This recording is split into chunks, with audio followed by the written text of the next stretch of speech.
এই দুটো শীতের পোশাক আমার বড় ছেলে আরহামের। গত বছর এই দুটো পোশাক আমরা কিনেছিলাম আমার ছেলের জন্য, যদিও সে দু একদিন বেশি পরে নেই। পোশাক দুটো খুব নতুন এখনও, তাই আমি ভাবছি এই পোশাক দুটো কোনো গরিব অসহায় সন্তানকে দিয়ে দেবো। এই উদ্দেশ্যে আমরা এটা নিয়ে বের হয়েছি। সাথে আমার নজরুল ভাই ছিল। আমরা দুই ভাই বের হয়েছি গাড়ি নিয়ে। আমরা একটা পরিবারের সন্ধান পেয়েছি, চার পাঁচটা সন্তান, ছোট ছোট, এবং যাদের পর্যাপ্ত শীতের পোশাক নেই। আমরা খবর পেয়ে নজরুল ভাইকে নিয়ে রওনা দিয়েছি।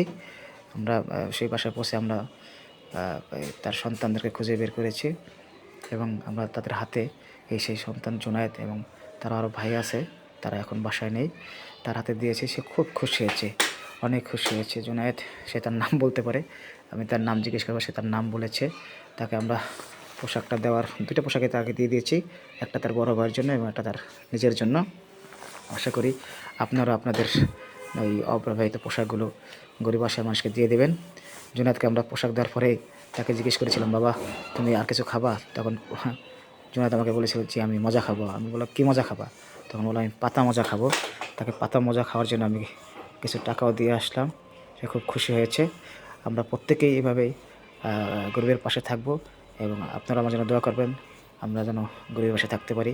এবং আমি আর নজরুল ভাই আমরা চেষ্টা করব সবসময় মানুষের পাশে থাকার জন্য।